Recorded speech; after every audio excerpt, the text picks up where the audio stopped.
leagues and on the defensive side of the ball.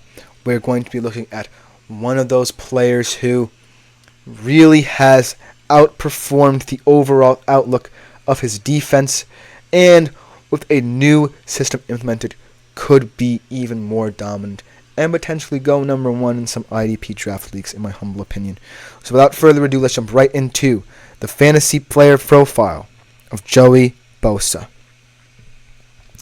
And like I said, the Chargers defense has not really had the chance to fully get the best out of each and every player involved. However, that's not the case for Joey Bosa. He has always been a menacing presence, a dominant force at the linebacker position for many years for this Chargers defense. However, under Brandon Staley, no pun intended, they grew stale as a defense. So what do? They bring in Jim Harbaugh, an addition I really love on the defensive side of the ball because he really brings out the best in his defensive players by simplifying the system. Without further ado, let's jump right into why Joey Bosa is going to have an explosive year as a linebacker. 1,421 fantasy points, 742.1 fantasy points, throughout his career. His best season was in 2017, where he accrued 143.9 fantasy points. Last year, fantastic season. 14 solo tackles, 6 tackles for loss, 7 sacks, and 1 pass defended. Next year, he's going to up his production a little bit. 24 tackles, 8 sacks for a total of 104.9 fantasy points. And so, what I really love about Joey Bosa, and a reason why I think that next year will be his best, is because he's just so versatile and willing to adapt to different styles of play.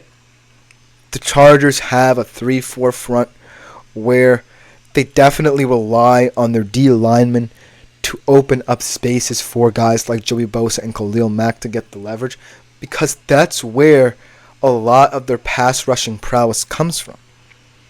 When I look at the Chargers front seven, I'm more impressed by who they have at the linebacker position in their secondary than any other defense, because Joey Bosa and Khalil Mack are a special duo.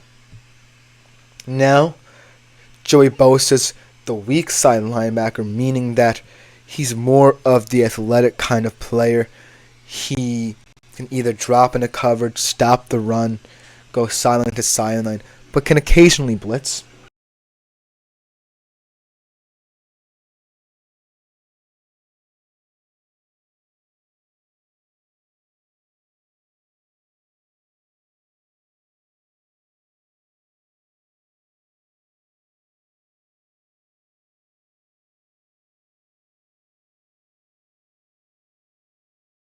And Khalil Mack's more of the dirtier, physical, gritty player. And so, it's a fantastic duopoly to have, especially considering the fact that the Chargers predicate themselves on their pressures and stunts that they create for those two. But the caveat had always been, is Brandon Staley truly holding them back? And I think the answer was undoubtedly, resoundingly yes, because you have these two players who can take over games defensively, no matter what your offense is doing. These two players alone can create impactful plays that really help you in the long run in certain games. And Brandon Staley didn't really realize that. And so why I'm so hyped about what Jim Harbaugh brings to the Chargers, especially defensively, is just that he's going to allow them to relax a little bit. Brandon Staley, for some reason or other, felt a little bit tense in certain moments, and he never truly grasped what this defense could translate to in any given situation, in big game situations. And so he kind of lost sight of what they needed. They needed a more hands-off approach. They needed to understand their roles, especially that front seven. And bringing in Jim Harbaugh, who had so much success in Michigan, as we saw with Aiden Hutchinson, guys like David Ojabo, even in the back end with guys like Will Johnson. He created a culture that allowed each player to play freely.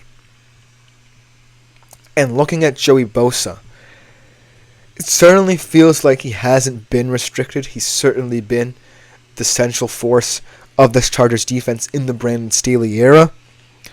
But now really spells a pivotal time for Joey Bosa in this Chargers defense, because if they don't get it right year one in the Jim Harbaugh era, if they don't show any signs of progress, then I really think it's their problem.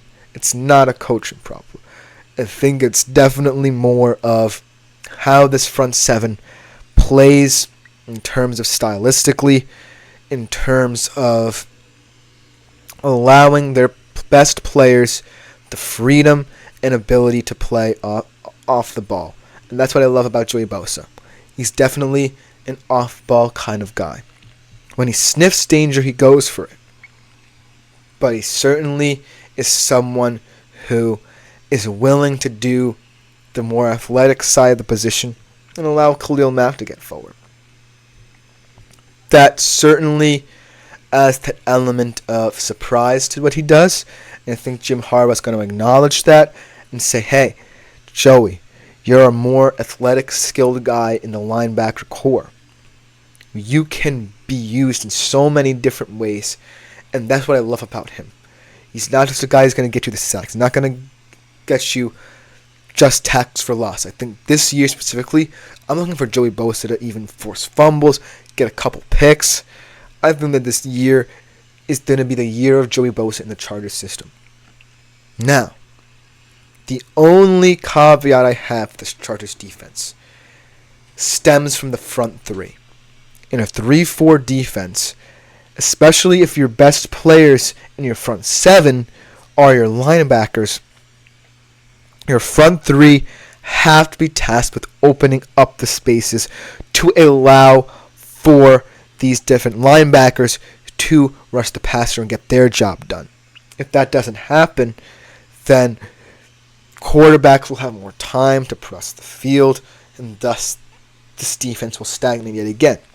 And so, looking at the Chargers front three, I definitely don't see someone who immediately stands out.